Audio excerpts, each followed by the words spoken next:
What we are going to do today I will sort UDHR articles and sentence strips from teaching Nepalis to read, plant, and vote, and discuss if human rights are being upheld or challenged. I know I've got it when I match UDHR articles to specific pieces of text and explain why the text upholds or challenges our human rights. There was 9 lessons leading up to this particular lesson, and the students were taking a look at the Universal Declaration of Human Rights, and we were referring to it in the lesson as the UDHR. The students took apart the different pieces of the UDHR, and they were using the close reading strategies within each article. So some days we were taking a very small piece of text and we were working on it for an hour or more. What we saw today is the multiple articles that they had spent a lot of time close reading. Our challenge for today is to create a small nickname so that we can quickly remember those articles. Okay, everyone has the right to a standard of living. This one can be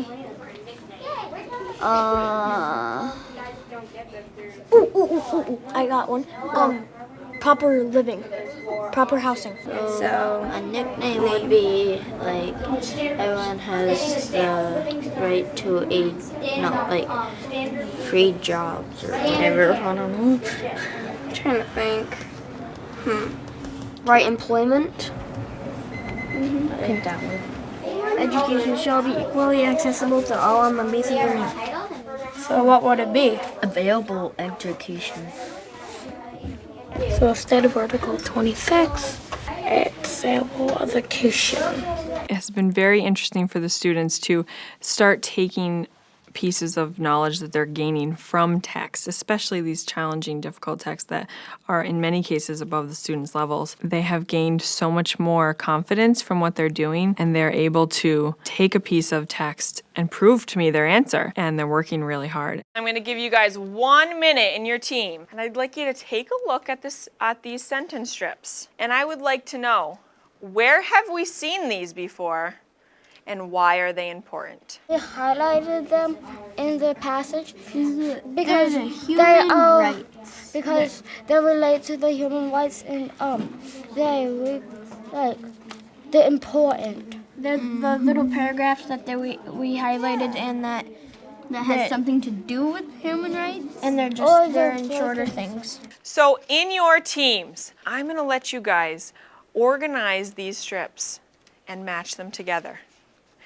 I also want you to remember that you should be using your human rights vocabulary checklist to make sure that you're using those really important words. Let's start with the first one.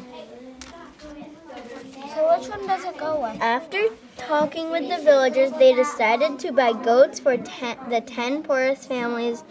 The villagers were eventually able to buy land and build better houses. So I think that one goes with Article 25, maybe. everyone has the right to Article 25. Yes, they go together, so we'll put these over. There we go. Okay. Let's see if anything has poverty in it.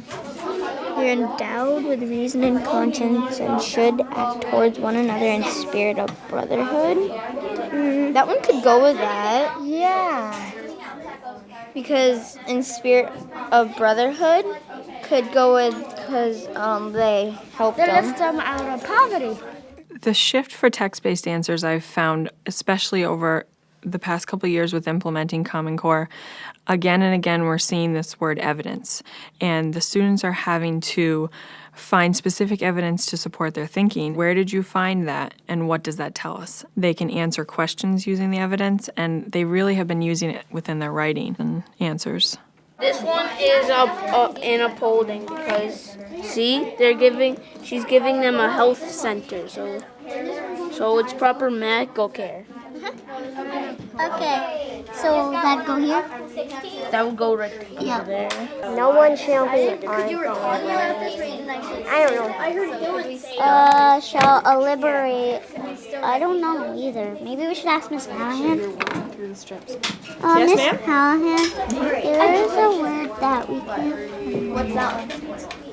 Arbitrarily deprived. You remember what that means? No.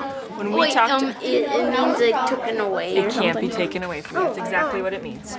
I love how you guys are sorting them and putting it right under the article. Okay, so Wagner was eager to help the women and children in another village, so she started her own organization called HANDS.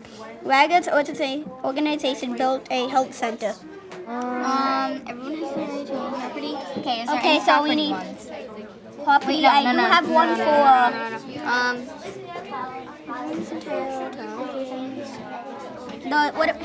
what about the cave one? I got the thing for that one. Everyone has a way of standard living, a adequate for health and well-being of himself or his family.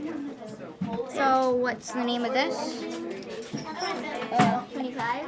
Standard of living. Patrick, can you think of an example from our text where one of the people was either born free or not born free with rights? In the teaching Nepals to read, plant, and vote, the boy was born and he was not able to go to school, so he was not born free. So Oh, so did that uphold the human right or challenge it? it challenged. Awesome, very nice. I think Article 26 is most important because it talks about the right to an education, and education should be to allow, everyone should be able to have it, but some people don't, and the teaching Nepalis to read, plant, and vote.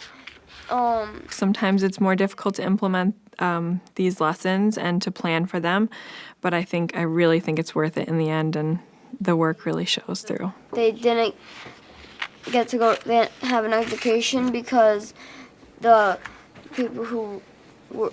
people who ran the Nepal, they thought it was easier to control people who couldn't read or write, because they thought, like, if they handed anyone a piece of paper, they wouldn't know what to do. Oh, interesting. Thank you for remembering that piece of evidence. That's a very strong piece of evidence. I think at the end of the day, they really feel like it's worth it. The close reading technique is a great way for us to find specific pieces of evidence, and they're using their highlighters, they're using sticky notes, and they're pulling out those pieces of evidence and applying them later on.